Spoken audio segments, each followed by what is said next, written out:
what happened. Round 9 of the FIM Motocross World Championship, the MXGP of Great Britain at Matchley Basin. Ben Watson stalled on the line on his Khmer Yamaha, but it was Jorge Prado who grabbed his 10th foxhole shot of the season. But he ran wide at the bottom of the hill at turn 3, and his teammate, Paul Jonass, was through into the lead. At the top of the hill, Thomas Covington lost 4 to the Spaniard on the F&H Kawasaki, number 70, Ruben Fernandez. And he was under threat from his teammate as well, Thomas Cairoli, as Calvin Vlaanderen kept a watching brief for Team HRC. It was frantic action, but eventually Covington's persistence paid off. He made that move on Fernandez to get himself into 3rd. And he was then passed by fellow Spaniard later on in the race, Iker Larrinaga, as Larrinaga got through to 6th or 7th briefly. Thomas Cairoli found his way past Vlaanderen and then went after Covington. This was for 3rd. But 4 laps later, the American was back in front on his Rockstar Energy Husqvarna. And almost immediately afterwards, though, his teammate would pull to a halt with a mechanical issue and out of the race. No points for the rider in 3rd, but it was Jonass, Prado, separated by 0.8 of a second.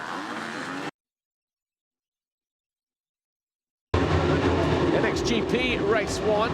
Tony Cairoli over on the far side, held a nice tight line as Geisser ran wide. And it was Cairoli who grabbed his 9th foxhole shot of the season, closely followed by Glenn Koldenoff and Jeffrey Herlings. Herlings, though, was lucky to stay on at the top of the next hill. He went double single, ran wide, and almost came off the bike. DeSalle found his way past Koldenoff to get himself into 4th early on, as he gave chase to the 243 of Geisser, but Paulin went down hard on the opening lap. He would remount to get back up, turn 18th, battered and bruised. Herlings muscled his way into 2nd with that move on Geisser. Tommy Searle saw off the 91 of Jeremy Seewer. Seewer then eventually came home in 12th place. Tommy Searle was 9th, but closing stages of the race, Cairoli made a mistake. Herlings was sublime around the outside. He went from 2nd to 1st, but Cairoli came straight back at the 3-time MX2 World Champion. This was a talking point of the race, though. Herlings charged up the inside of Cairoli after running him wide. He went on to take the win from Cairoli and Geisser in race 1.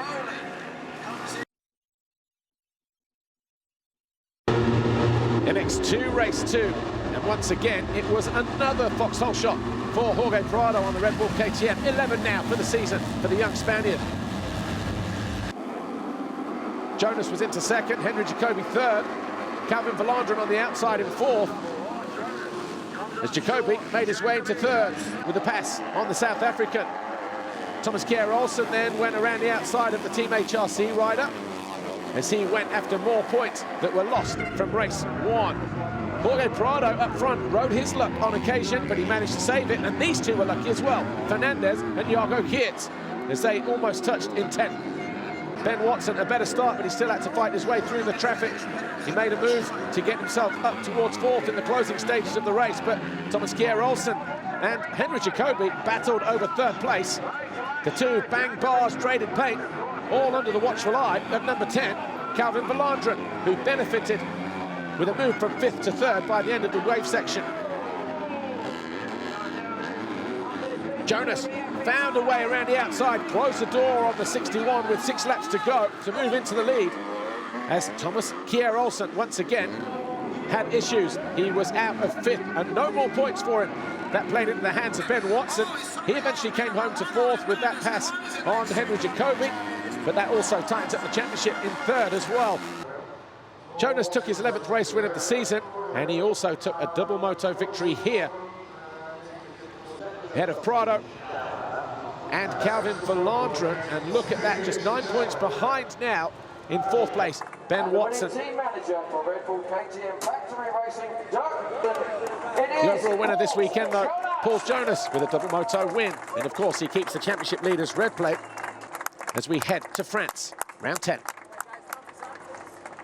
I'm really happy with going 1-1 again. You know, it's good to start those three races in a row with a win, with a 1-1. So I'm really looking forward for next few weeks. I'm feeling good, and just thanks everyone who support me, and see you in France.